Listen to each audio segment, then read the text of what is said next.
पहले मैं आपको ब्रीफ करूंगा कि मेरा पर्सनल एक्सपीरियंस का कैसा रहा यहाँ पाकिस्तान क्रिकेट टीम के साथ।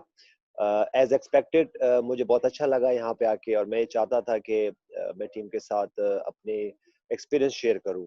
और मुझे जो एनवायरनमेंट मिली, बहुत ही सूटेबल एनवायरनमेंट इस सेंस में मिली कि डिस्ट्रक्शन यहाँ पे मौजूद नहीं थी। डिस्ट्रक्शन की मैं इस तरह बात कर रहा हूँ कि सामने हमारे होटल हैं, उसके बाद साथ ही ग्राउंड है, उसके बाद जो हमारे जो कैटरिंग एरिया है वो भी बिल्कुल साथ है। तो यहाँ पे एक ऐसी एनवायरनमेंट हमने देखी है जब से हम डर्बी में आए हैं। दो के वुस्टर शहर में भी बड़ी अच्छी फैसिलिटीज थी, क्योंकि ग्राउंड में ही रह रहे थे, ग्राउंड में ही वहाँ पे हमारी सारी फैसिलिटी मौजूद थी। और तो वो भी बहुत ज़बरदस्त था। उसके बाद जब यहाँ आए तो थोड़ा सा फ्रीडम यहाँ ज़्यादा मौजूद है, क्योंकि यहाँ पे प्लेयर जो है वो बिल्कुल फ्रेंडली माहौल है और मूव अराउंड कर सकते हैं। तो मेरे लिए बड़ा अच्छा था। यहाँ पे इंडोर्स मौजूद है दो के, अगर हमने देखा कि 2 से 3 दिन की क्रिकेट हमारी नहीं हो सकी, लेकिन उसके लिए हमारे पास इंडोर मौजूद थे, इंडोर फैसिलिटी मौजूद थी, जिम मौजूद है। तो मुझे बड़ा अच्छा लग रहा है कि जिस तरह का मैं एनवायरनमेंट चाहता था कि जब भी कैंप्स लगे, जब भी कोई ऐसे इवेंट आप खेलने जा रहे हो, तो उसके लिए एक सिक्योर एनवायरनमेंट होने चाहिए। तो यहाँ पे हमें वो फैसिलिटी मिली, और मैंने कोशिश की कि मैं अपना टाइम प्लेयर्स के साथ, अपने बैट्समैन के साथ, अपने कलीग्स के साथ उनकी स्किल वर्क पे भी काम कर सकूं। लेकिन मेरे लिए बड़ा इंपॉर्टेंट ये है कि जो क्रिकेट है आपकी लाइफ का एक हिस्सा है। लाइफ सीखे हैं हम लोग यहाँ। तो मैंने अपने यंगस्टर को यही सिखाने की कोशिश की पिछले 1 महीने में, जब से मैं इनके साथ हूँ, कि लाइफ सीखें। लाइफ इंपॉर्टेंट है हमारे लिए, और लाइफ के अप एंड डाउन अगर आप सीख जाते हो तो वो इसी तरह है जब आपकी फॉर्म होती है और फॉर्म नहीं होती। तो ये अच्छे दिन और टेस्टिंग टाइम जो है वो किस तरह आपने उसको ओवरकम करना है। तो मेरे लिए बड़ा अच्छा रहा कि मैं ये आई होप कि मैं ये पिछले 1 महीने में ये कर पाया हूँ।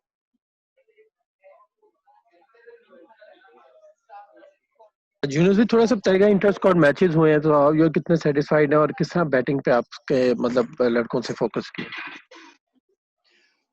रजा, अगर मैं वुस्टर शहर से मैं देखूं, वहाँ की एनवायरनमेंट देख लूं, वहाँ की पिचेस देख लूं, तो बहुत सूटेबल थी, कंडीशन बहुत अच्छे थे बैट्समैन के लिए। तो बैट्समैन ने बहुत ज़्यादा डोमिनेट किया वहाँ पे। उसके बाद अगर मैं डर्बी आ जाऊँ, तो जो जिस तरह का पहला मैच हुआ, पिचेस जो तो फिर अगेन फ्रेंडली बैटिंग थी, बैट्समैन ने परफॉर्म किया। और लेकिन लास्ट मैच में जब हमने प्लेयर्स को टेस्ट किया, स्पेशली बैट्समैन को, और हमने वो कंडीशन दी उनको, तो वो बहुत अच्छा रहा फास्ट बॉलर्स के लिए भी, और बैट्समैन ने थोड़ा सा स्ट्रगल किया। लेकिन हमारे पास एक अच्छी बात ये हुई इसमें, इन मैचेस में, अगर मैं बूस्टर से मैं लेके चलूँ, तो मुख्तलिफ किस्म की इन्वायरमेंट मिली। और यहाँ पे जैसे डर्बिशायर है तो वेदर बिल्कुल जो इंग्लिश कंडीशन का वेदर था वो हमें मिला। और ये इसी तरह है कि जब आप टेस्ट मैच के पहले दिन आपको वेदर मिल जाता है फ्रेंडली, बॉलिंग फ्रेंडली, और बैट्समैन स्ट्रगल करते हैं, तो बैट्समैन ने थोड़ा सा स्ट्रगल किया। लेकिन जैसे जैसे वेदर अच्छा होता है, जैसे हमें पता है कि जब वेदर वही ये सेम पिच पे जब वेदर आपके पास सनी डे होता है तो पिच बिल्कुल डिफरेंट खेलती है। लेकिन जैसे ही वेदर फोरकास्ट चेंज होती है, मॉइस्चर आता है वेदर में, तो बॉल सीम अराउंड होता है, तो बैट्समैन ने थोड़ा स्ट्रगल किया। लेकिन ये अच्छी बात हुई हमारे पास कि हमने अपने बैट्समैन को सारे एनवायरनमेंट दिए। तो मेरे ख्याल से ये बड़ा इंपॉर्टेंट था टेस्ट मैच से पहले कि हम उनको हर सारी हमने फैसिलिटीज दे दी, वो एनवायरनमेंट दे दिया, वो सिचुएशन दे दी। और उस सिचुएशन में हमें फायदा ये हुआ कि बैट्समैन मेंटली तौर पे टेस्ट मैचेस के लिए प्रिपेयर हुआ। जी थैंक यू यूनुस भाई। जी क्वेश्चन आंसर सेशन स्टार्ट करेंगे प्लीज। जी रशीद शकूर, सलीम खालिद, माजिद भट्टी एंड यूसुफ अंजुम। अस्सलाम वालेकुम यूनुस। वालेकुम अस्सलाम। यूनुस, जिस तरह आपने कहा कि आइडियल, यानी आपने सिनारियो में खिलाड़ियों को मौका दिया, एनवायरनमेंट और ये सारी चीज़ें, लेकिन जब हम देखते हैं कि किसी भी टूर में जो प्रिपरेशन होती है उसके लिए साइड मैचेस बड़े इंपॉर्टेंट होते हैं। स्पेशली इंग्लैंड में जब आप शुरू में जब काउंटी मैचेस आप खेल लेते हैं टेस्ट मैच से पहले, तो आपके खिलाड़ियों को थोड़ा सा यूज टू हो जाते हैं। तो ये इस बार हुआ नहीं है, आप लोगों ने आपस में ही मैच खेले। तो पाकिस्तान की जो टीम जो टेस्ट खेलने वाली है वो 113 114 रन पे जब आउट होती है, तो एज ए बैटिंग कोच कितनी तशवीश की बात आपके लिए है कि टेस्ट सीरीज से पहले इस तरह की सिचुएशन हुई, और ये इसकी वजह क्या है? क्योंकि वही बैट्समैन है कमोबेश जो एक्सपीरियंस बैट्समैन भी हैं, मतलब असद शफीक हुए, अजहर अली हुए, बाबर हैं, दूसरे बैट्समैन हुए। तो क्या आप समझते हैं कि ये फिक्र की बात है टेस्ट सीरीज से पहले? रशीद भाई, इस पे मैं एक ऐड करूंगा, क्योंकि देखें जब आप काउंटीज के साथ मैचेस खेलते हैं तो डिफरेंट काइंड ऑफ बॉलर्स मिलते हैं, और बॉलर्स को बाजुकात आपकी वीकनेसेस का स्ट्रेंथ का भी इतना पता नहीं होता। अगर मैं इंटर स्क्वाड की बात करूं, क्योंकि रोजाना नेट्स हो रहे होते हैं, आप सेम प्लेयर्स को बॉलिंग कर रहे होते हैं, वही प्लेयर जैसे हम बूस्टर जाएं तो यही बॉलर थे जब बैट्समैन वहां डोमिनेट कर रहे थे। तो होता क्या है कि जब आपको अपनी वीकनेसेस का और स्ट्रेंथ्स का ज्यादा पता होता है तो आप एक्सपोज भी ज्यादा जल्दी होते हो। ये एग्जैक्टली इन्हीं ऐसे मैचेस में ही हुआ। और मैं ये नहीं कहूँगी वर्निंग साइन में इसलिए भी नहीं है, क्योंकि आप बहुत मुश्किल हो जाता है कि वो एक एनवायरनमेंट जो आप एक ओपोनेंट के खिलाफ खेलते हो, और फिर जब आप आपस में ही रोजाना ही वही वही प्लेयर्स होते हैं जो कि नेट्स पे एक साथ कर रहे हैं, जो कि अपना एनवायरनमेंट भी शेयर कर रहे हो, तो बाजू का तो वो थोड़ा सा वो कहते हैं ना कि आपके पास इतनी ज्यादा फोकसिंग नहीं होती। तो मेरे ख्याल से ये इसी तरह हुआ। जब हम अगर पिछले 3 वीक से देख लें तो यही प्लेयर्स आप इकट्ठा होते हैं, यही एक दूसरे को एक्सपोज कर रहे होते हैं, यही अपनी वीकनेस और स्ट्रेंथ पे काम कर रहे होते हैं। लेकिन जब मैच में बहुत मुश्किल हो जाता है कि जब आप उन्हीं प्लेयर के साथ जिनके साथ आप रूम शेयर कर रहे हो, अपने डाइनिंग एरिया शेयर कर रहे हो, फिर जब वो आपको ओपोनेंट आते हैं तो एक सीरियसनेस नहीं होती। तो मेरा ख्याल, आई होप कि जैसे ही प्लेयर्स इंग्लैंड के खिलाफ जाएंगे या ओपोनेंट के खिलाफ जाएंगे तो इनकी इनकी सोच, इनकी बॉडी लैंग्वेज चेंज होगी इंशाल्लाह। अस्सलाम वालेकुम यूनुस, कैसे हैं आप? मैं रशीद भाई की बात को वालेकुम थोड़ा आगे सलाम। बढ़ाना चाहूंगा कि जैसे ये 4 डे मैच हुआ, दूसरा कोई प्लेयर हमारा 50 भी नहीं बना सका, और उसके बाद अब इंग्लैंड के जो बॉलर्स हैं, खासतौर पर जैसे ब्रॉड हैं, अच्छे फॉर्म में नजर आ रहे हैं। आपने को कहा कि कोई इसका फर्क नहीं पड़ेगा, लेकिन क्या आपके जहन में ये सवाल भी आता है कि खुदा ना खास्ता अगर टेस्ट सीरीज में बैटिंग हमारी नहीं इतना अच्छा चल सकी तो फिर कहीं सारा मलबा इनके ऊपर डाल दिया जाए कि जी हम तो यूनुस खान को भी लेकर आएगा, वो भी नहीं सेट कर सके? ये आपके ख्याल में लगता है कि ये बैट्समैन जो है सेट हो जाएंगे, आगे स्कोर करेंगे? देखिए, मेरे लिए जैसे मैंने सलीम में पहले कहा कि बड़ा इम्पोर्टेंट है कि इन प्लेयर्स के साथ ठीक है भैया, बिल्कुल भी नहीं कह रहा हूँ कि मुझे कम मौका मिला या कम टाइम मिला। मैं ऐसी बात कभी भी नहीं करूंगा इंशाल्लाह इन फ्यूचर में भी। मैं बिल्कुल यही कोशिश कर रहा हूँ कि इनकी स्किल्स पे भी काम कर सकूं, लेकिन मेरे लिए इससे ज्यादा इम्पोर्टेंट एक और चीज भी है कि मैं इनको ऑनरशिप दे सकूं। वो एक जो जो आपकी अपनी आपकी क्रिकेट की रिस्पेक्ट है, आपकी मुल्क की रिस्पेक्ट है, और खास तौर पे आपकी टीम की रिस्पेक्ट है, वो मैं इनको सिखा जाऊं। तो हो सकता है कि मुझे इसका ओवरनाइट मुझे इसका रिजल्ट ना मिल सके, लेकिन हो सकता है कि मैं जब यहाँ नहीं हूँगा तो ये प्लेयर मुझे याद रखेंगे, और ये मेरी अपनी चीजें जो मैं इनके साथ मैंने शेयर किया 1-2 महीने में, तो ये आगे लेके चलेंगे, क्योंकि ये पाकिस्तान के लिए है। और आई होप कि ये अगर मैं डिलीवर कर सका तो मेरे लिए इससे बड़ी, मेरे लिए ये ज्यादा अचीवमेंट नहीं होगी कि मैं कि अजहर अली, असद शफीक, बाबर आजम, शान मसूद, आबिद अली इस सीरीज में बहुत सारे सेंचुरियां कर सके। मेरे लिए इम्पोर्टेंट ये है कि उनका रेस्ट ऑफ देयर कैरियर जो है वो बहुत सारी सेंचुरियां करके, मैं नहीं भी हूँ यहाँ पे तो फिर भी वो परफॉर्म करे, मुझे याद करे कि यूनुस भाई हमें कुछ दे के गए। तो मेरे लिए ये बड़ा इंपॉर्टेंट है कि मैं सिर्फ यही इंग्लैंड की सीरीज फोकस ना कर सकूं, मैं बल्कि इनका फ्यूचर फोकस कर सकूं। और खुदा ना खास्ता अगर ये परफॉर्म नहीं कर सके तो बिल्कुल मैं एक्सेप्ट करूंगा कि मैं कोशिश की, और आपको as a coach, as a human, as a player आप कोशिश ही कर सकते हो। लेकिन ये बहुत मेरे लिए बहुत इंपॉर्टेंट है, अगर आपने ट्राई किया, आपने कोशिश की, तो मेरे लिए ये बहुत इंपॉर्टेंट है कि हम अगर ये कर सके तो हो सकता है कि इस सीरीज में हमें उसके नताइज ना मिले, हो सकता है कि इन फ्यूचर में साल 2 साल 3 साल 5 साल ये प्लेयर डोमिनेट करें। यूनुस भाई, आपकी बैटिंग और कोचिंग की सलाहियतों के पास तो कोई भी उंगली नहीं उठा सकता, लेकिन जब भी बात होती है, एक चीज जो आपके पूरे करियर के साथ साथ भी उसमें अटैच रही, इस वक्त भी जब आप कोचिंग के फील्ड में आए हैं तो कहा जाता है कि यूनुस भाई गुस्से में जल्दी आ जाते हैं, जिससे कुछ मसाइल का कभी कभी सामना भी करना पड़ सकता है। तो बाहर रहकर खुद अपने रवैये में कितना आपने तब्दीली लाई, और जब आप लोगों ने इनके साथ काम किया है तो कितना नहीं ये इजी फील किया इन लोगों ने भी और अपने खुद ने भी सारा? बिल्कुल, देखिए मैंने जैसे पहले कहा कि आप लर्न करते हो अपनी लाइफ को। अगर मैं अपनी, जैसे मैंने पहले भी मेंशन किया था, अगर मैं अपनी लाइफ उस वक्त की देखूं तो मैं एज अ प्लेयर खेलता था। आपको पता है एज अ प्लेयर जब आप खेलते हो तो आप ट्रीट होते हो लाइक अ प्रिंस। आप, क्योंकि हमारी कंट्री में जो हमारे क्रिकेटर्स होते हैं, हमारे स्पोर्ट्स पर्सनालिटीज होते हैं जो टॉप के होते हैं, तो उनको उनको ऐसे ही ट्रीट करते हैं। तो मैं, अगर मैं अपना रवैया उस वक्त देखूं, अपना एग्रेशन उस वक्त देखूं, तो मैं एज अ प्लेयर था। क्योंकि मैं ये समझता था, मैं हमेशा ये समझता हूँ कि जो एक प्लेयर होता है वो अपनी कंट्री को रिप्रेजेंट कर रहा होता है। तो वो ही like a leader, he is like a warrior. तो वॉरियर जब आप होते हो तो बाज़ औक़ात आप बहुत से ऐसे काम कर जाते हैं जो कि ना चाहते हुए भी करते हो। तो आई लर्न माय लेसन, और जैसे मैंने कहा कि पिछले 3-4 साल, मैंने पहले भी ये कहा है कि पिछले 3-4 साल में मैंने कोशिश की कि मैं अपने आप को और हम्बल कर सकूँ, मैं और आप अपने आप को अवेलेबल कर सकूँ। और इस टूर पे मैं यही कोशिश कर रहा हूँ कि चाहे वो दिन हो, चाहे वो रात हो, मैं प्लेयर्स को अपनी अवेलेबिलिटी दे दूँ। चाहे मेरा वो एक टाइम नहीं भी हो प्लेयर्स का, कि प्लेयर जो ऐसे टाइम पे मुझे अप्रोच अगर करते हैं या करते भी हैं कि जब जब वो मेरा अपना टाइम होता है, तो मैं फिर भी अवेलेबल हो जाता हूँ। तो आई एम ऑलवेज अवेलेबल।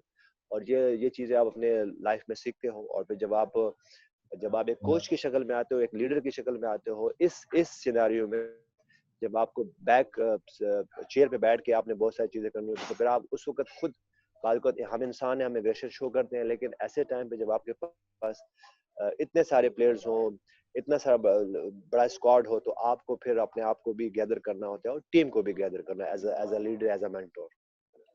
जी माजिद भाई। वालेकुम अस्सलाम। अच्छा यूनुस, आप खुद भी दुनिया के बड़े बैट्समैन रहे, फिर जिस एरा में आप खेल रहे थे उस वक्त मामूल हक थे, यूसुफ थे। अब जब आप डिफरेंट रोल में आए हैं, तो बाबर आजम का पिछले 1.5-2 साल से बड़ा चर्चा है। लास्ट ईयर वर्ल्ड कप में उन्होंने एजमास्टर में तो न्यूजीलैंड के खिलाफ सेंचुरी वाली इनिंग्स खेली। बहुत कम ऐसी क्लासिक वनडे में बैट्समैन खेलते हैं।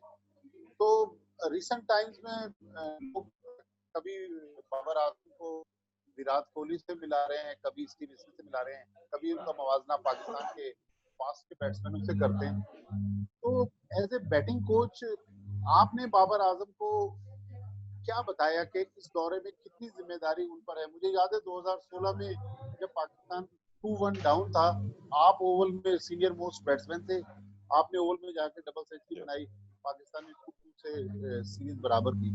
तो ये बाबर आजम के लिए और पाकिस्तान क्रिकेट के लिए बाबर आजम की जो परफॉर्मेंस है, और फिर जो बाबर आजम का जो कंपैरिजन है, ऐसा तो नहीं कि बाबर आजम प्रेशर में आ जाए कि इतने बड़े बड़े लोगों के साथ उनको मिलाया जा रहा है, तो क्या अंदर थॉट्स चल रहे हैं और क्या आप उनको समझाने की बताने की? बाजी भाई, जब से मैं यहाँ आया हूँ तो बाबर से मैंने अपनी बॉन्डिंग करने की कोशिश की, और सिर्फ बाबर आजम से नहीं, मैं अगर सारे रेस्ट ऑफ प्लेयर देखूं तो जैसे मैंने कहा कि मैं अवेलेबल हूँ सिर्फ सीनियर प्लेयर्स के लिए, जो कि रेगुलर खेल रहे हैं, बल्कि मेरा ये रोल है। मैं ये समझता हूँ मेरी रिस्पॉन्सिबिलिटी है कि वो जो एक सबसे यंग प्लेयर है, जिसको जैसे हैदर अली की शक्ल में या रोहन नजीर की शक्ल में, वो जो हमारे साथ थे, तो मेरे लिए बड़ा इंपॉर्टेंट है कि मैं बाबर आजम को भी उतना ही टाइम दूं, और एक जो मोस्ट यंगस्टर प्लेयर है उसको भी उतना ही टाइम दे सकूं, क्योंकि ये सब हमारा फ्यूचर है। और जब भी बाबर आजम से बात होती है तो मेरी बड़ी ख्वाहिश है कि अगर बाबर आजम की मैं उनकी एबिलिटी पे बात करूं तो उसमें कोई शक नहीं, उनकी परफॉर्मेंस पे कोई बात करूं तो मैं उस पर कोई शक नहीं है हम सबको, और हमें क्या सारी दुनिया को नहीं है। लेकिन मेरे लिए बड़ा इंपॉर्टेंट है, जो मैं उनको टीच कर रहा हूँ, कि उनकी जो परफॉर्मेंसेस हैं, जो अचीवमेंट है, वो इसको एक स्टेप और लेके जाए। उन्होंने प्रूव किया हुआ है कि ही जबरदस्त प्लेयर है, फैंटास्टिक परफॉर्मर है पाकिस्तान के लिए। लेकिन मैं उनको ये कोशिश कर रहा हूँ कि इनकी ये जो जितनी भी परफॉर्मेंसेस है, वो इसको कन्वर्ट करे बिग परफॉर्मेंसेस में। अगर वो 100 करते हैं तो उसको 150 में कन्वर्ट कर सके, 150 करते हैं तो उनको 200 रन में कन्वर्ट कर सके, क्योंकि आपको एक अच्छा प्लेयर ही नहीं बनना, बल्कि आपको एक लेजेंडरी बैट्समैन बनना है, और लेजेंडरी बैट्समैन के बाद एक लेजेंडरी क्रिकेटर बनना है। तो मेरी कोशिश ये है कि मैं इनकी स्किल्स को और शाइन कर सकूं, और इनकी वो परफॉर्मेंसेस हो जिनकी वजह से पाकिस्तान की टीम जीते, जिसकी वजह से हम सब उन पे और प्राउड करें, दो कि हम उन पे ऑलरेडी प्राउड करते हैं। मेरी कोशिश ये है कि बाबर आजम और अजहर अली है, असद शफीक है, जितने भी सीनियर प्लेयर्स हैं जो कि मैच्योर इनफ हैं परफॉर्मेंसेस कर सके, उनकी वो परफॉर्मेंसेस जो कि मैच विनिंग परफॉर्मेंस बन सके। और जहां तक कंपैरिजन की बात है, देखें, मैं बार बार ये कह रहा हूँ कि कंपैरिजन नहीं होना चाहिए। मैं खुद जब आया था तो आपके सामने था, जब मैं एक आधी मैच मैंने परफॉर्म किया तो मुझे ग्रेट इंजमाम उल हक से कंपेयर किया गया, और कहा गया जी कि यूनुस खान आ गए हैं, अब हो सकता है कि हमें इंजमाम की जरूरत ना पड़े, हो सकता है कि हमें इजाज अहमद की जरूरत ना पड़े, हो सकता है कि हमें उस वक्त के जो प्लेयर थे हमें इसकी जरूरत ना पड़े। और मैंने उस वक्त भी ये बात की, दो कि मैं बहुत यंग था, मैंने उस वक्त भी बात ये की थी कि कंपैरिजन नहीं होना चाहिए। इसी तरह हुआ जब सुहेल तनवीर आए तो उनको हमने कंपेयर किया जी ग्रेट वसीम अकरम के साथ, तो बहुत जल्दी ये कंपैरिजन होती है हमारी। मेरे ख्याल से ये एडिशनल प्रेशर भी प्लेयर्स पर डालता है। अगर हम इन प्लेयर्स को करने दिया जाए, इनको इनकी अचीवमेंट करनी जाए, तो मेरे ख्याल से थोड़ा ये प्रेशर और हम कम कर सकें। दो कि हमें कोई ना कुछ चाहिए होता है मीडिया के लिए, कुछ सब चाहिए होते हैं, लेकिन ये कि प्लेयर उससे हो सकता है कि प्लेयर अंडर प्रेशर है, लेकिन मेरे ख्याल से जो बाबर आजम की क्लास है वो उसकी अपनी एक क्लास है, और आई होप कि मैं उस क्लास को और आगे लेके जा सकूं इंशाल्लाह। कुछ साहब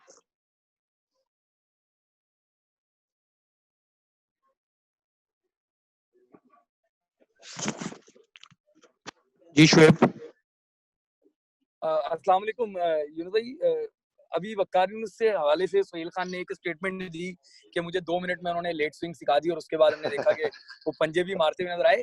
तो आपके पास वो जादू की छड़ी अगर नहीं है तो आप वक्कार भाई से ले लें, ताकि हमारे बैट्समैनों को भी आप 2 मिनट नहीं चलें 2 दिन में ऐसी परफॉर्मेंस सिखा, मतलब उनकी कोचिंग कर सकें कि वो पाकिस्तान को टॉप ऑर्डर में डबल सेंचुरियां बना के रहें, ताकि हम इंग्लैंड जो वेस्ट इंडीज के ऊपर बहुत ज्यादा पावर से आया हुआ है, अब बड़ा पाकिस्तानी में बातें हो रही हैं कि शायद पाकिस्तान इंग्लैंड को ना हरा पाए, तो हम लंबे स्कोर करके उनको जो है जीत के लिए एक बुनियाद दे सके अपने बॉलर्स को।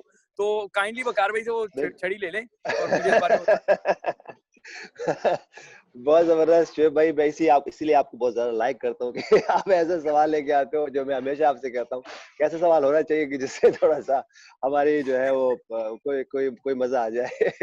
बिल्कुल मैं जाऊंगा जी, वकार भाई के पास जाऊंगा, उनसे वो छड़ी लेने की कोशिश। इस वक्त मैं उनसे गोल्फ की क्लासेस लेने की कोशिश कर रहा हूँ, और उनकी वो जो गोल्फ की स्टिक है वो मेरे पास अक्सर होती है।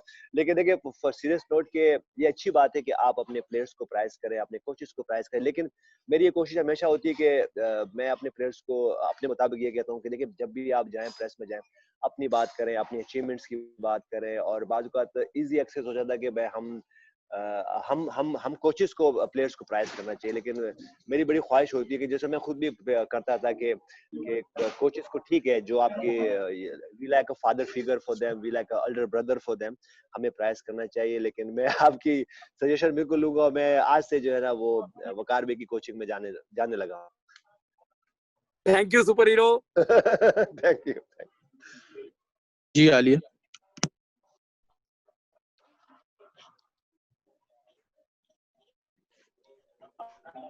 अली आपका माइक म्यूट है।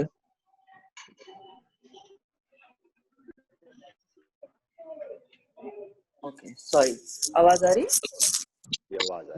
हेलो, आवाज आ रही है? जी बिल्कुल आ रही है, क्वेश्चन के जी मैं ये पूछना चाहती हूँ कि जब एक इंटरनेशनल प्लेयर जो है वो कोच के मोड में जाता है तो उसको कितनी प्रॉब्लम्स होती हैं, और उसके अलावा ये कि आपने बॉब वुलमर से यकीनन जो कुछ सीखा होगा वो आपकी कोशिश होगी कि आप इन नौजवानों को मुंतकिल करें। आई एम श्योर आपने बताया भी है, लेकिन जो चीज परेशान कर रही है वो ये है कि जैसे अजहर अली की परफॉर्मेंस अगर ऑस्ट्रेलिया में देखें, वो एवरेज अभी 2018 में उनका जो इंग्लैंड का एवरेज है वो देखें, वो परेशान कर रहा है। असद शफीक में वो कॉन्फिडेंस नजर नहीं आता। मैं ये जानना चाहती हूँ कि क्या आपको 2-3 ऐसे पॉइंट्स नजर आए हैं जो हमारे प्लेयर्स को इंटरनेशनल इम्पैक्टफुल मैच विनर्स बनने में रुकावट डाल रहे हैं, वो क्या है और आप उन पर किस तरह काम कर रहे हैं? बिल्कुल आलिया, आपने बहुत अच्छा मेंशन किया बॉब वुलमर को। तो बॉब वुलमर से मैंने यही बात जो जब वो थे हमारे पास ऑस्ट्रेलिया में बहुत ज्यादा क्लोज था उनका, और तो मैं उनसे सब यही सीखता था कि वो यूनुस खान को किस तरह डील करते हैं, उसके बाद सेम टाइम वो मोहम्मद यूसुफ को कैसे डील करते हैं, फॉर द सेम टाइम वो कैप्टन इंजमाम उल हक को कैसे डील करते हैं, और फिर उसमें ही शुएब मलिक जैसे करेक्टर मौजूद थे, उसी में ही शाहिद अफरीदी मौजूद थे, उसी टीम में कामरान अकमल और उसके बाद और ऐसे प्लेयर्स थे जो कि वहाँ मौजूद थे, वो कैसे डील करते। तो मैं भी यही कोशिश कर रहा हूँ, मैं इनको बहुत क्लोजली वॉच करता हूँ कि असद शफीक में वो क्या चीज है जो कि उसकी रुकावट आती है उसकी बैटिंग में।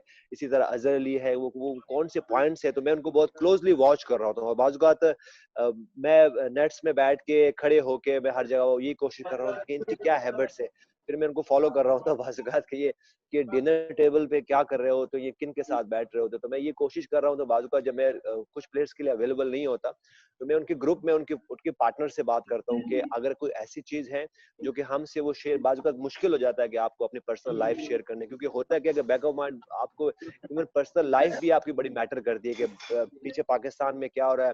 अगर हम इस वक्त देखें कोविड-19 में जितना मसले मसाइल है और हम जिस तरह ये कंप्रोमाइजेस करके आए हुए होते हैं, तो यू नेवर नो पीछे क्या हो जाता है। मेरे अपने घर में अगर मैं देखूं तो इस वक्त कोई मर्द नहीं है वहां पे उनको लुक आफ्टर करने के लिए, मेरी वाइफ ही कर रही है और मेरे तीनों बच्चे छोटे हैं। ये चीजें बैक ऑफ माइंड आपको बाजुकात वो करती है। तो मेरे ख्याल से मैं जो ये देख रहा हूँ कि ये प्लेयर जो है वो इनकी लाइफ बहुत मैटर करती है। हमने भी ये कोशिश की कि हमारे पास डिस्ट्रक्शन ना हो। जब मैं खेलता था तो मैं इसी तरह मैं आप लोगों से भी दूर रहता था, किसी के पास मेरा मोबाइल नंबर नहीं होते थे, इवन बोर्ड के पास बाजुका नहीं होता। लेकिन मेरी कोशिश ये, मेरी वजह ये नहीं थी कि मैं I am a shy person, मेरी ये इसकी ये वजूहात थी कि मैं अपनी क्रिकेट में फोकस कर सकूं। तो बाजुका कुछ प्लेयर कर पाते हैं क्योंकि उनका पास कुछ इस तरह होता है, कुछ प्लेयर नहीं करने पाते।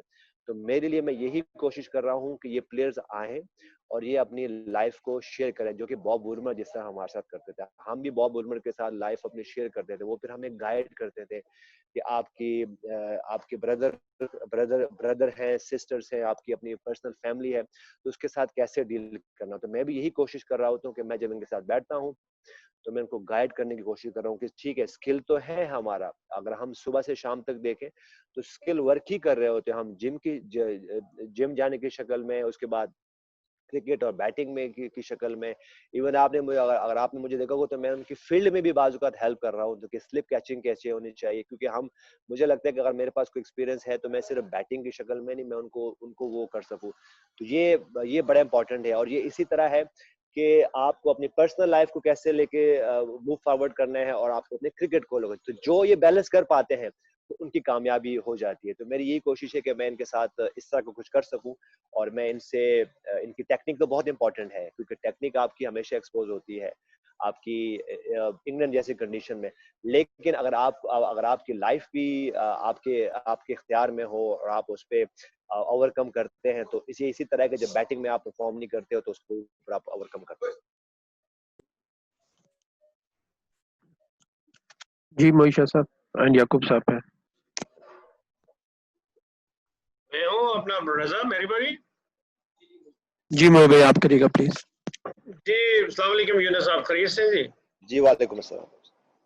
अच्छा, ये आपने माशाल्लाह पहली दफा बैटिंग कोच का एक आपने लिया, कोचिंग आपको आई। ये बताएं कि पाकिस्तानी जो बेसिक टेक्निक्स हैं खासकर टॉप ऑर्डर में, उसमें क्या फ्लॉज आपने देखे और क्या समझते हैं क्या चीज इंप्रूव करने की जरूरत है? और दूसरा, एक जो बॉलर्स का रोल है इन बैटिंग लाइन, क्योंकि 50-60 अगर अगले लास्ट के 3-4 विकेट्स आपकी बना लेती हैं या 3 टेल एंडर बना लेते हैं तो मैटर करते हैं at the end of the day. तो आप समझते हैं कि इन दोनों चीजों पे भी आप काम कर रहे हैं? और टेक्निक्स में जो फ्लॉज है, जनरल बात कर रहा हूँ, किसी पर्टिकुलर बैट्समैन की बात नहीं कर रहा हूँ, वो क्या चीज है, खासकर इंग्लिश कंडीशन की बात कर रहा हूँ।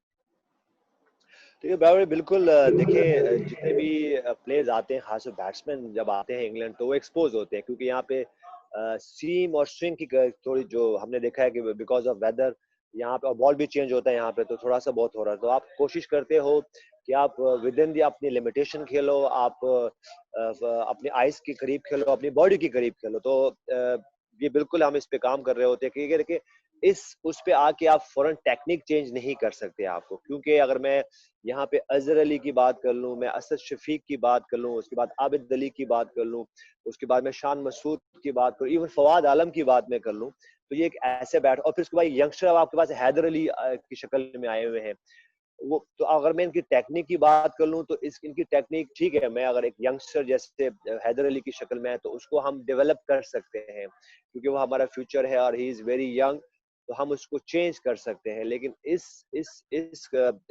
स्टेज पे आके आप इन प्लेयर की टेक्निक्स चेंज नहीं कर सकते। आप उनको फीड कर सकते हैं रोजाना की शक्ल में, आप उनको उस एरियाज में फीड कर सकते हैं कि ये सडन एरियाज हैं जहाँ पे आपने ये शॉट्स खेलने हैं, इन बॉल्स को लीव करना है, तो ये हम कर सकते हैं और हम यही कोशिश करें। अगर मैं आऊँ और मैं इनको चेंज कर सकूं। तो अगर होता है कि अगर आप जब इनकी टेक्निक चेंज करते हो, इनकी स्किल्स चेंज करते हो, तो सडनली क्योंकि एक आपकी बॉडी डेवलप, ये इसी तरह जैसे मैं लास्ट टाइम इंग्लैंड में आया था तो मैं जंप करके खेलता था, तो मैं जब मैं आया तो मैं थोड़ा सा एक्सपोज हुआ, लेकिन फिर मैं खुद ही गैदर हुआ और आगे जाके लास्ट 1-2 इनिंग में मैंने परफॉर्मेंसेस की। तो उस वक्त क्योंकि अगर मेरे पास कोचेज आ जाए, मुझे चेंज करना चाहते, तो हो सकता है कि मैं वो जो मेरी एक इनिंग थी ओवल में वो नहीं हो पाती। तो ये वो चीजें होती हैं जो कि आप फौरन नहीं कर सकते। आप जब टूर पे होते हो तो थोड़ा बहुत आप ऑन एंड ऑफ उनको आप फीड कर सकते हो, वो एरियाज बता सकते हो, ग्रे एरियाज बता सकते हैं कि यहाँ पे ये शॉट्स आपने खेलने हैं, नए बॉल के साथ खेलना है, कैसे खेलना है एज अ बैट्समैन। और फिर उसके बाद जब सेमी न्यू हो जाता है, फिर ओल्ड हो जाता है, तो उसको हम ये वो कोशिश कर रहे हैं कि हम इस पे काम कर सकें। जी याकूब साहब। रजा, एक दूसरा इनका क्वेश्चन था वो बॉलर्स का, कि बॉलर्स जो बिल्कुल जी, 10-20 साल बिल्कुल। पुराना। सॉरी बिल्कुल, हम जब से यहाँ आए हैं हमने मैं ये बिल्कुल कोशिश कर रहा हूँ कि शाहिन शाह अफरीदी को लेके, उसके बाद नसीम शाह को लेके, अब्बास बहुत अच्छा उनका बैलेंस है, तो उस पर बहुत काम हुआ है कि, तो मैंने कोशिश की कि मैं मोहम्मद अब्बास को उनका लीडर बना सकूं, और वो उनको गाइड करें। और फिर कोशिश यही की है जो जो मैं ये करने जा रहा हूँ, जो मैंने आते ही मैंने अपने प्लेयर से बात की है कि ये प्लेयर्स की रिस्पॉन्सिबिलिटी है, नंबर 5, नंबर 6, नंबर 7 या इवन टॉप ऑर्डर खेल रहे हैं, तो वो उन्होंने उनको कैसे गाइड करना है इन प्लेयर्स को, खासतौर पे फास्ट बॉलर्स, क्योंकि ये बड़ा इंपॉर्टेंट होता है कि कोई भी टीम जब फाइट करती है, तो हमने हमेशा देखा कि इवन अगर हमने अभी एशेस के मैचेस देखें, तो अगर हमने इंग्लैंड ने जो एक मैच जीता, तो उसमें ठीक है बेन स्टोक का भी बहुत बड़ा हाथ था, लेकिन उसके बाद अगर हम दूसरे बैट्समैन को जो नंबर 10 और नंबर 11 के बैट्समैन थे, तो वो भी वहां खड़े हुए। तो ये बड़ा इंपॉर्टेंट है कि हम इनको फीड कर सके, और बिल्कुल हम ये कर रहे हैं। हम अपने बॉलर्स को पर्टिकुलरली बहुत टाइम दे रहे हैं कि वो जाए, वो बेशक वो ज्यादा रन ना कर सकें, लेकिन वहां जाके फाइट करें। और अच्छी टीमें हमेशा बिहाइंड फाइट करती हैं। जब उनकी नंबर 9, नंबर 10, नंबर 11 के बैट्स जो प्लेयर होते हैं, वहां से अगर फाइट होती है तो टीम खड़ी होती है। और हमने देखा कि जो अच्छी टीमें होती हैं उनकी हमेशा सिर्फ 6-7 बैट्समैन इंपॉर्टेंट नहीं होते हैं, बल्कि उनके लिए उनके वो जो नंबर जो उनकी टेल होती है वो बहुत इंपॉर्टेंट है। और जितनी भी जो टॉप की टीमें हैं वर्ल्ड में या पास में रहे, तो उनकी टेल ने हमेशा फाइट की है। तो ये कोशिश कर रहे हैं बिल्कुल।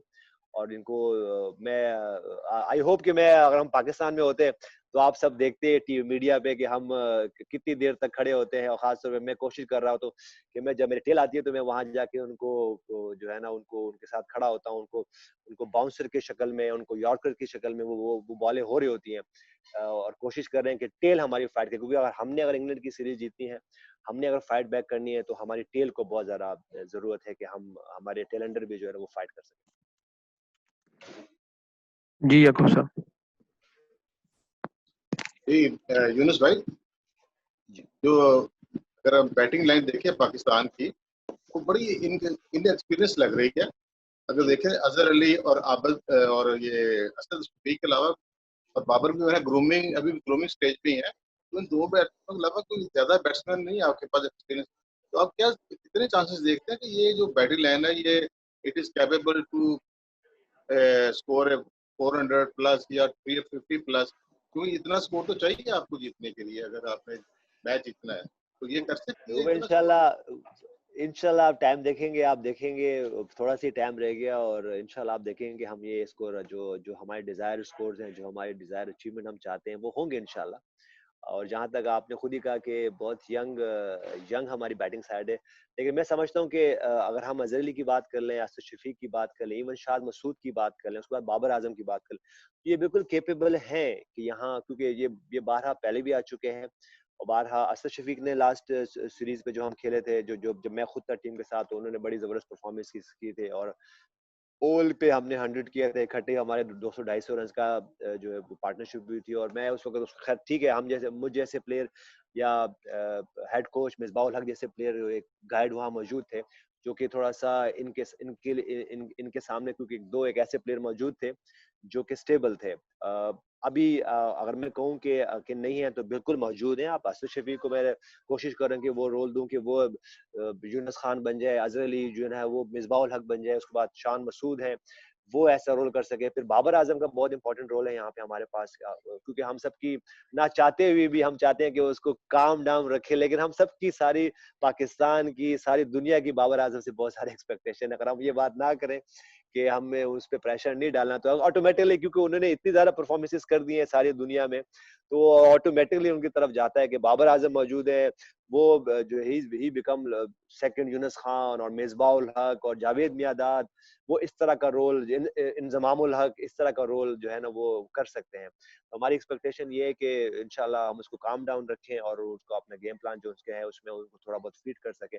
लेकिन मैं बिल्कुल केपेबल है हमारी बैटिंग के, जो 300 400 500 रन हम कर सकते हैं, और ये बस ये सिर्फ एक दफा करना ही होता है और आपकी वो सोच चेंज हो जाती है। इसी तरह जब 2004-5 में जब हम इंडिया गए तो उस वक्त भी ये बात होती थी कि हो सकता है कि पाकिस्तान की बैटिंग लाइन जो है वो 300 से 400 से ज्यादा रन नहीं कर सकते। लेकिन जब हम बेंगलोर गए, मैंने वो इनिशिएटिव लिया और मैंने उस मैच में, मुझे याद है कि मैंने कोई 267 रन की एक इनिंग खेली थी, तो मैंने उसके लिए कोई 600 बॉलें खेली थी, और मैंने ये उस दिन ये अहद किया हुआ था कि हम पाकिस्तान टीम जो है वो 500 रन्स करेंगे, कोई करे ना करे, मेरी रिस्पॉन्सिबिलिटी है as a senior player, as a vice captain, कि मैं जब तक 500 550 600 रन नहीं होंगे तो मैं वहां खड़ा रहूंगा। तो ये बस ये एक दफा होना होता है, और बहुत मजा आएगा कि इसी सीरीज में हो जाए। और इस वक्त अगर हम इंग्लैंड की टीम देख लें, बहुत अच्छा, बहुत जल हुई है, बैक टू बैक बड़े अच्छे मैचेस खेल रहे हैं यहाँ पे। तो बहुत ही अच्छा होगा कि जब ऐसी टीम के खिलाफ इनकी कंट्री में जाके परफॉर्म करें, तो ये जो प्लेयर्स हैं हमारे, इनकी एक ग्रेडिंग एक और ऊपर जाएगी इंशाल्लाह। जी, नेक्स्ट है प्लीज शाहिद हाशमी, सोहेल इमरान, अकील एंड आमिर।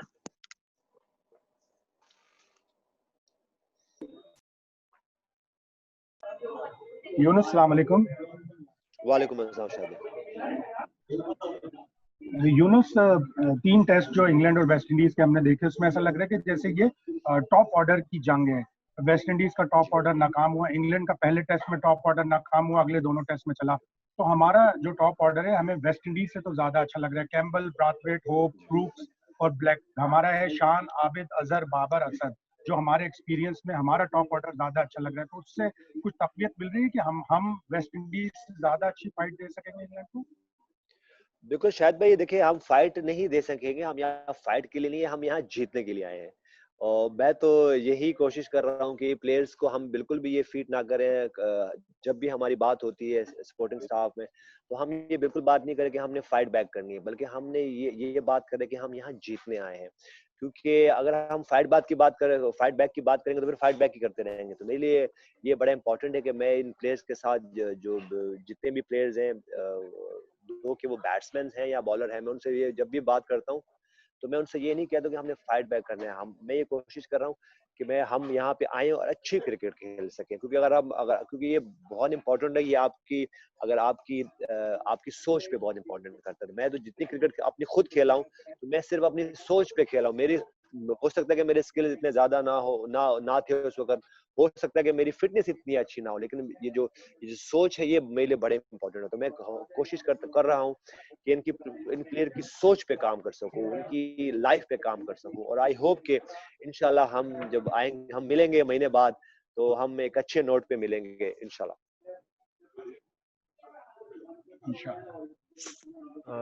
यूनुस भाई, सोहेल इमरान मैं बोल रहा हूँ। अभी आपने कुछ देर पहले जिक्र किया कि back of the mind players के बहुत कुछ चलता रहता है फैमिली को लेके, जैसा कि कोविड-19 में आप लोग यहाँ पर भी बाहर नहीं जा सकते। जिसका कोई नेगेटिव इम्पैक्ट भी एक 4-5 हफ्तों में आपने प्लेयर्स के साथ डेफिनेटली आप बहुत ज्यादा बात भी कर रहे होंगे, कोई आपको नजर आया कि इन 5 हफ्तों के दौरान कोई प्लेयर्स के ऊपर कोई नेगेटिव इम्पैक्ट पड़ा है? क्योंकि एक ही माहौल में रहना उसका नेगेटिव हो तो सकता है और उसका परफॉर्मेंस के ऊपर भी नेगेटिव असर पड़ सकता है। जी सुहेल भाई, बिल्कुल हो सकता है, क्योंकि बाज़ औक़ात एट द एंड में अगर हम बात करें तो हम है तो इंसान ही, चाहे वो टॉप का प्लेयर है या चाहे वो एक ऑर्डिनरी सा प्लेयर है। तो हमें बैक ऑफ माइंड तो ये चीज़, हाँ जैसे मैंने खुद मेंशन किया, ये हो रही होती है। तो ये बड़ा इंपॉर्टेंट है कि हमारे लिए, जैसे मैंने कहा कि हम हमारी सपोर्टिंग स्टाफ की बहुत बड़ी रिस्पॉन्सिबिलिटी है कि वो यहाँ पे आए और जब आपको, मैं कोशिश कर रहा होता हूँ कि जब कोई प्लेयर आपके साथ बात नहीं कर रहे होते हैं या विद इन द ग्रुप बात नहीं कर रहे, तो मैं उनके साथ जाता हूँ, उनके साथ उनके पर्सनल लाइफ पे अगर वो शेयर करना चाहते हैं तो मैं उनको साथ डिस्कशन करता हूँ और उनको फिर गाइड करने की कोशिश करता हूँ। मैं उनसे यही कहता हूँ कि देखें, आप लोग के घरों में तो फिर चलें, आपके फादर हैं, आपके मदर हैं, तो मैं उनसे बात करता हूँ कि मैं तो खुद मैं जहाँ अब जहाँ मैं आजकल मैं रहता हूँ, तो वहाँ पे मेरे पास मेरे 3 छोटे बच्चे हैं और मेरी सिर्फ वाइफ होती है जो उनकी लुक आफ्टर कर रही होती है। मेरे पास कोई ऐसे सोर्सेज नहीं है कि मैं नहीं हूँ तो वहाँ पीछे कोई होता है।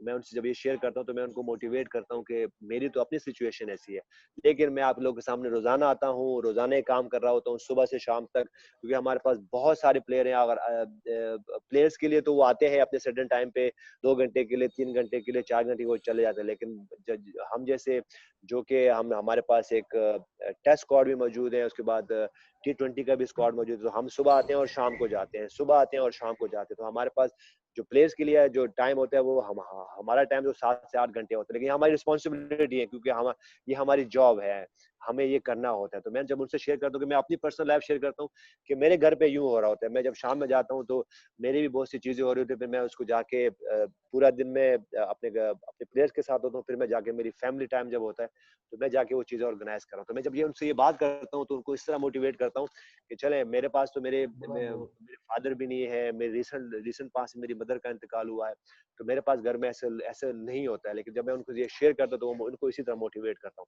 और आई होप कि ये नेगेटिविटी हमारे होते हुए ना आए, और खुदा ना खासा अगर होती भी तो हम उसको फिक्स करने की कोशिश करते हैं। जी अकील भाई या देन आमिर। जी अस्सलाम वालेकुम यूनुस भाई, आज से 4 साल पहले आप एज ए बैट्समैन थे और अब आप बैटिंग कोच हैं। कितना आप समझते हैं एक उस्ताद और एक शागिर्द दोनों में, किस तरह आप समझेंगे कि शागिर्दी ज्यादा आसान है या उस्तादी करनी ज्यादा आसान है या मुश्किल है?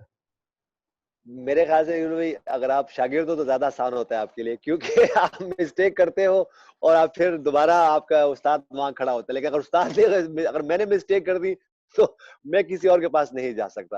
तो मेरे लिए बड़ा आसान था कि जब मैं एज अ प्लेयर में खेलता था तो मेरे लिए बड़ा आसान था, क्योंकि मुझे सिर्फ अपनी लुक आफ्टर करना होता था। लेकिन जब आप एक लीडर बनते हो, आप एक सपोर्टिंग स्टाफ बनते हो, आप एक कोच बनते हो, तो आपके पास सेम टाइम पे आपको मुख्तलिफ कैरेक्टर्स को डील करना है। कुछ अग्रेशन वाले प्लेयर होते हैं लाइक मी, जब वो खेलते हैं तो वो ज्यादा अग्रेसिव होते हैं। कुछ प्लेयर ऐसे होते हैं जो कि थोड़ा सा इतना ज्यादा जो है ना वो अटैक वाले नहीं, थोड़ा डिफेंसिव माइंड के होते हैं। तो मेरे लिए इस वक्त अगर मैं देखूं तो मैं अगर अक्सर ठीक है, मैं एज ए बैटिंग कंसल्टेंट हूँ, लेकिन मेरे लिए वो एक फास्ट बॉलर भी बहुत इंपॉर्टेंट होता है, क्योंकि ये मेरा ही प्लेयर है, पाकिस्तान का ही प्लेयर है, मेरा अपना बिल्कुल एक भाइयों की तरह है, मेरे बच्चों की। कुछ प्लेयर तो ऐसे जो मेरे अपने बेटे अवैस खान की उम्र के हैं, छोटे हैं बिल्कुल।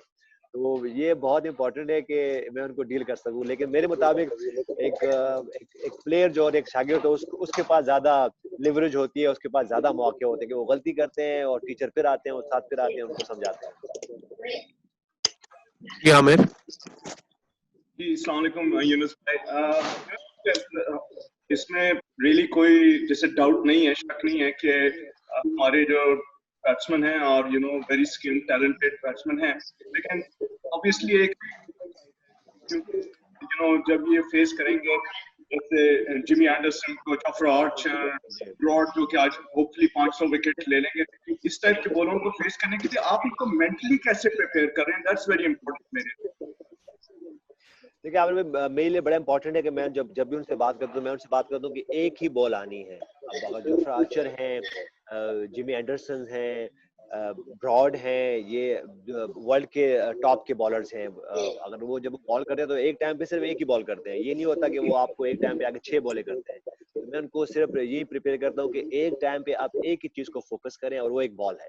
अगर आप उसको सिंपल कर दो अपने लिए तो वो जो है वो इजी हो जाती है। तो मैं ये कोशिश कर रहा हूँ, मैं उनको ये बात नहीं कर रहा होता हूँ कि इसने आपको बाउंसर करने हैं बहुत सारे, इसने आपको इन स्विंग्स बॉल करनी है, आपको आउट स्विंग्स बॉल करनी है, क्योंकि आपकी टेक्निक तो यहाँ पे टेस्ट होनी है, क्योंकि ये टेस्ट है ही ये कि आपका करैक्टर टेस्ट होता है।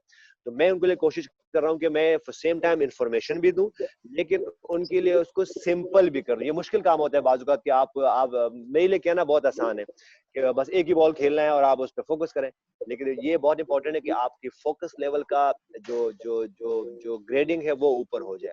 मैं यहाँ यही कोशिश कर रहा हूँ, क्योंकि आप जैसे हम सबको पता है, हम सब ने बारहा ये सुनी होगी, जो हम सबको क्रिकेट का पता है, स्पोर्ट्स का पता है कि ओवरनाइट आप किसी की टेक्निक चेंज नहीं कर सकते हो। अगर आप किसी की टेक्निक, अगर मेरे लिए बड़ा आसान है कि मैं किसी को बैट्समैन को भी खड़ा कर दूं और ये एक टेक्निक है, मैं उसको बता दूंगा जी इस टेक्निक से खेलते, तो उसके लिए उस प्लेयर के लिए बहुत मुश्किल होता है, क्योंकि ये प्लेयर यहाँ टॉप के लेवल के प्लेयर हैं, यहाँ पे आ चुके हैं, और मैं एक प्लेयर जो 20-25 साल अपने एक टेक्निक को डेवलप कर चुका होता है, अपने एक बायोमैकेनिक्स को डेवलप कर चुका होता है, तो उसके लिए बड़ा मुश्किल होता है मैं आऊँ और सडनली मैं उनको फोर्स करूं और मैं उनका स्टाइल चेंज कर दूं, तो ये बहुत मुश्किल हो जाता है। तो बस ये कोशिश कर रहे हैं यहाँ पे चीजों को इन प्लेयर्स के लिए, यंग प्लेयर्स के लिए, क्योंकि हमारे इसी तरह जैसे हम अपने बच्चों के लिए चीजें सिंपल करते हैं, तो मैं ये कोशिश कर रहा हूँ कि मैं इनके लिए चीजें सिंपल करूँ और सेम टाइम इनके पास इन्फॉर्मेशन भी हो, लेकिन इनका माइंड जो है उसको भी काम डाउन रखें। उनको कोशिश ये करें कि एक ही बॉल का गेम है, चाहे वो आप एज ए बॉलर करते हो तो एक ही बॉल करते हो, एज ए फील्डर भी आप एक ही बॉल को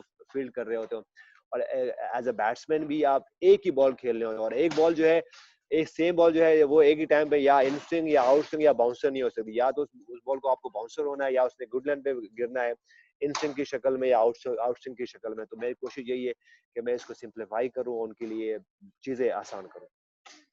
थैंक यू जी। नेक्स्ट है अहमद रजा, महमूद, कादिर ख्वाजा और इमरान।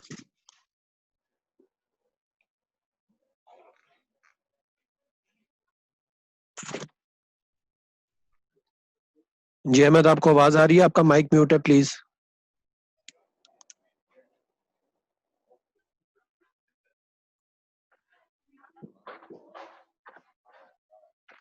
अहमद प्लीज क्वेश्चन करिएगा।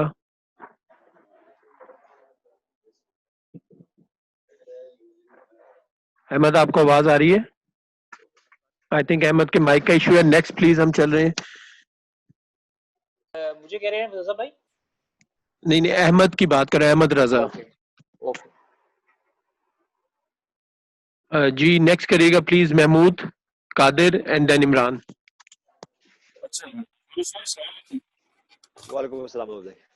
अच्छा, इस दफा पाकिस्तान के वीडियो से बात करके आपको यहाँ पे यूनुस खान की कोचिंग में देख रहे हैं।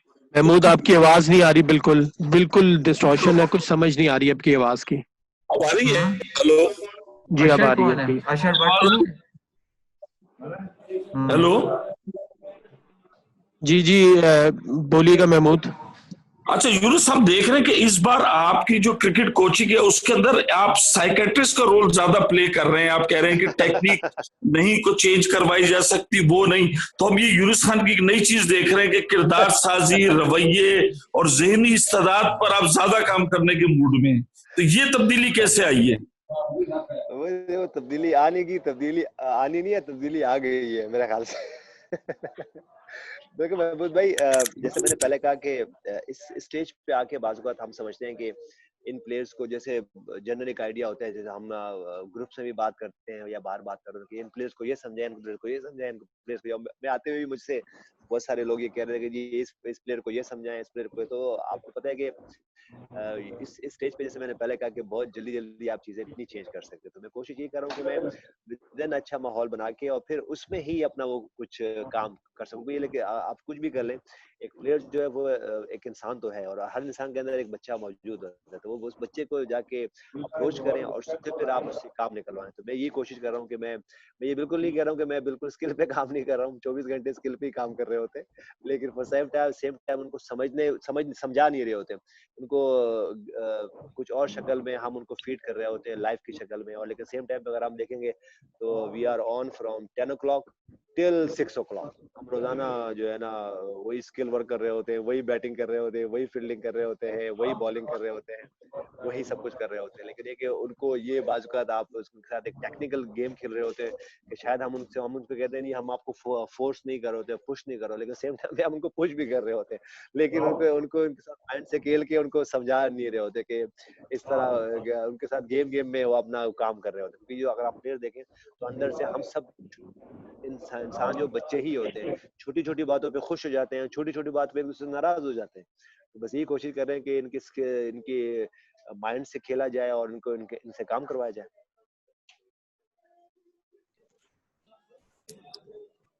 जी, अस्सलाम वालेकुम यूनुस भाई। जी, वालेकुम सलाम। अच्छा यूनुस भाई, आप माशाल्लाह पहले भी प्रोफेशनल अपनी क्रिकेट खेली है, इस मरतबा भी आपकी as a coach professional approach नजर आ रही है।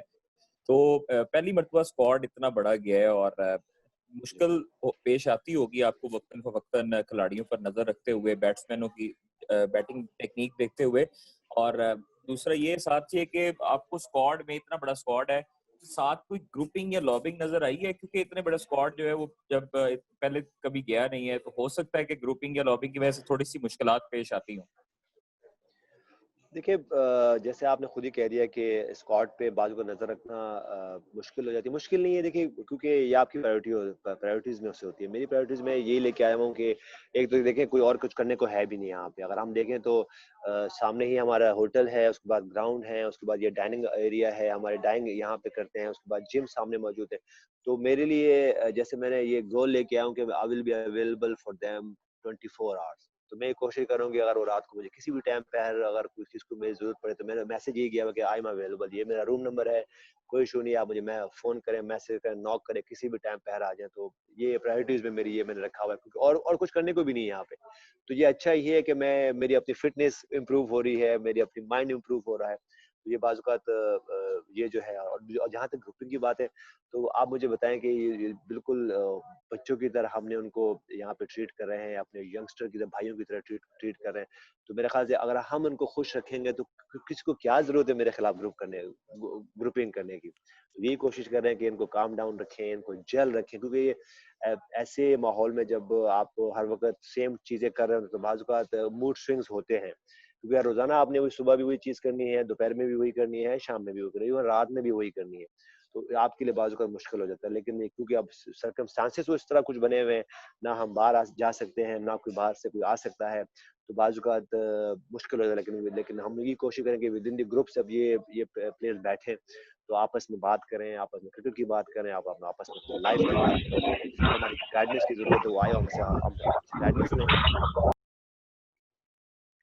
जी इमरान। अस्सलाम वालेकुम यूनुस भाई, आवाज आ रही है?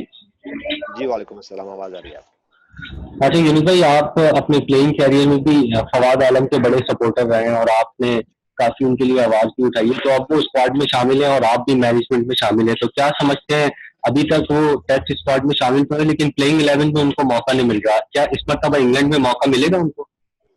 जी बिल्कुल, देखिए, जिस तरह फवाद आलम की बात है कि उसकी बड़ी परफॉर्मेंसेज हैं, और हम अपने डोमेस्टिक स्ट्रक्चर की बात करें तो फवाद आलम ने, अगर मैं 4-5 साल में देखूं तो हमेशा टॉप के ही प्लेयर रहे हैं, टॉप परफॉर्मर रहे हैं, और उसी वजह से ही फवाद आलम जो है वो यहाँ मौजूद है। और फवाद आलम की अगर मैं बात करूँ, जब भी मेरी बात उनसे होती थी पिछले 4-5 साल में, तो मैं उनको यही कहता था कि डिस्ट्रक्शन ना लाएं। आपको आपका अगर आपके नसीब में है और आप परफॉर्मेंस कर रहे हैं और आपकी फिटनेस है, तो आपको वो मौका मिले, और सडनली वो मौका मिलेगा। और जब भी इंशाल्लाह फवाद आलम या इंग्लैंड में या इस सीरीज में उनको मौका मिलेगा, तो मेरी बड़ी फर्म बिलीव है कि ही विल बी परफॉर्म। क्योंकि जिस प्लेयर ने 5-6 साल परफॉर्मेंस किया हो, सेक्रीफाइसेस किए हो, रोज बहुत मुश्किल होता है एक टॉप प्लेयर के लिए जो कि इंटरनेशनल क्रिकेट खेल चुके हों, वो जाएं और डोमेस्टिक में हर साल परफॉर्म करें, तो बहुत मुश्किल हो जाता है बाज़ वक़्त अपने आप को मोटिवेट करने के लिए। मैं भी यहाँ पे फवाद को यही मोटिवेशन दे रहा हूँ कि वो अपने जो उनके वर्क एथिक है उसको इसी तरह कंटिन्यूसली करें, और अगर अल्लाह ने उनकी नसीब में परफॉर्मेंस लिखी हुई है, और वो और बाज़ वक़्त आप अपनी परफॉर्मेंस अपनी नीयत से, अपनी हार्ड वर्क से चेंज भी करते हो। अपने इवन मेरे लिए तो ये भी बड़ा इंपॉर्टेंट है कि मैं खुद जब क्रिकेट खेलता था तो बाज़ वक़्त मेरे इतने स्किल्स नहीं होते थे, कुछ चीज़ें मेरे पास नहीं होती थी, लेकिन मैं अपने हार्ड वर्क से अपने नसीब भी मैंने अपना नसीब भी चेंज होते हुए देखा, और ये तो मेरे साथ खुद हुआ है, बारहा मेरे साथ हुआ है। तो फवाद आलम को जब भी इंशाल्लाह मौका मिलेगा, मेरा फर्म बिलीव है कि फवाद आलम जरूर परफॉर्म करेंगे पाकिस्तान टीम के लिए इंशाल्लाह।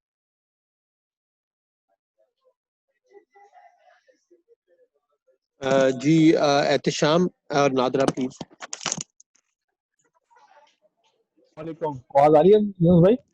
जी वालेकुम अस्सलाम। यूनुस भाई, आपने खुद भी जैसे कहा कि आप लड़कों के साथ इंडिविजुअली काम कर रहे हैं, उनको मैचली भी टफ करने की कोशिश कर रहे हैं। हमने माध्यम में देखा कि जब टॉप ऑर्डर हमारी फ्लॉप होती है, खुदा खां साहब ऊपर नीचे विकेट गिरती है, तो जो मिडिल ऑर्डर वो एकदम से अंडर प्रेशर होती है, टीम कोलैप्स कर जाती है। आप समझते हैं कि इस सीरीज में कुछ तब्दील होने वाला है? नहीं, बिल्कुल बिल्कुल फर्म बिलीव है हमारा कि इंशाल्लाह चीज़ें चेंज होती रहती हैं, हमेशा चेंज होती रहती है। और मेरे लिए बड़ा इंपॉर्टेंट है कि जो हमारे बैट्समैन हैं वही परफॉर्म ना करें, बल्कि जो हमारे टेलेंडर्स हैं वो भी परफॉर्म करें। क्योंकि कोई भी टीम जब उसके टेलेंडर्स फाइट करते हैं तो वो लगती है कि वो टीम फाइट कर रही है। तो बड़ी कोशिश यही है कि सिर्फ हमारे 6 से 7 बैट्समैन ही परफॉर्म ना करें, बल्कि जो हमारे बॉलर्स हैं और जो हमारे लोअर ऑर्डर के जो प्लेयर्स हैं वो भी परफॉर्म करें। और यही कोशिश कर रहे हैं कि उनको इनफ प्रैक्टिस मिले, खास तौर पे नेट्स में, और वो परफॉर्म करें। क्योंकि अच्छी टीमें सिर्फ फाइट जो करती हैं वो टॉप से नहीं करती, वो टेल से भी टॉप फाइट करती है। Thank you.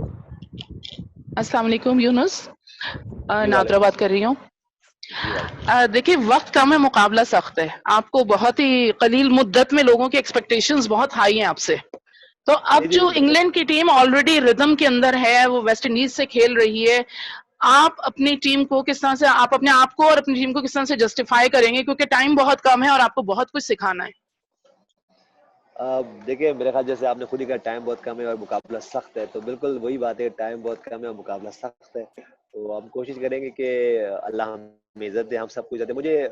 मुझे ही सिर्फ इज्जत ना दे, बल्कि ये जो हमारी टीम है, ये जो प्लेयर्स हैं, इनकी अपनी रिस्पेक्ट है, फिर टीम की रिस्पेक्ट है और मुल्क की रिस्पेक्ट है। तो मैं बस यही कोशिश कर रहा हूँ कि ये प्लेयर, जितने भी प्लेयर से जब मेरी बात होती है, तो मैं उनसे सिर्फ ये नहीं कहता कि इनकी अपनी रिस्पेक्ट है टीम, बल्कि पूरी कंट्री की रिस्पेक्ट है। तो हम जब कंट्री को रिप्रेजेंट कर रहे हैं तो बहुत सारे सेक्रीफाइसेस कर रहे होते हैं। तो ये वही टाइम आ गया कि अब जिस तरह का मैं ओवरऑल सिनेरियो देखूं पूरी दुनिया का, तो बहुत सेक्रीफाइसेस इन प्लेयर्स के कि वो यहाँ आए हुए हैं और इस कंडीशन में आए हुए हैं, जहाँ के जबकि यहाँ खुदा ना खासा कुछ भी हो सकता है, आपको जो सर्कमस्टांसेस है कुछ भी हो सकता है यहाँ पे। तो बस यही कोशिश करें कि इनको जो है वही बात है जैसे आपने खुद कहा कि टाइम बहुत कम है और मुकाबला सख्त है। तो आई होप कि हम इस मुकाबले में अल्लाह हमें सुरखरू करें। आमीन। जी बिलाल, अकील और फैजान। जी अस्सलाम वालेकुम यूनुस भाई। जैसे पहले इंजमामुल हक थे और साथ मोहम्मद यूसुफ थे, फिर उसके बाद आप आए और आपके साथ मोहम्मद यूसुफ खेले, उसके बाद मिसबा और आपकी जोड़ी थी, और लास्ट भी इंग्लैंड में देखा कि आप दोनों की जो जोड़ी थी उनकी वजह से काफ़ी फतवाहत भी हासिल की। तो अब कौन से ऐसे खिलाड़ी हैं जो आपको लगता है कि ये पोजीशन जो है वो संभालने के काबिल हैं और इंग्लैंड में वैसे ही परफॉर्म करेंगे जैसे यूनुस और मिसबा से तवक्कुआत होती थी? शायद बिल्कुल जी, आई होप कि ये रोल जो है वो अजहर अली अच्छी तरह निभा सकते हैं, आसिफ शफीक बड़ी अच्छी तरह निभा सकते हैं, बाबर आजम बहुत अच्छी तरीके से निभा सकते हैं, शान मसूद बहुत अच्छी तरीके से निभा सकते हैं। तो ये 4-5 बैट्समैन जो हैं, इवन फवाद आलम भी वहाँ मौजूद हैं। तो ये वो 4-5-6 बैट्समैन ऐसे हैं जो कि कैपेबल हैं कि वो यूनुस खान से और मिसबाह उल हक से भी अच्छी परफॉर्म करें और पाकिस्तान को जो है ना लीड कर सकें। जी जी, अस्सलाम वालेकुम यूनुस भाई, फैजान लखानी बात कर जी रहा हूँ।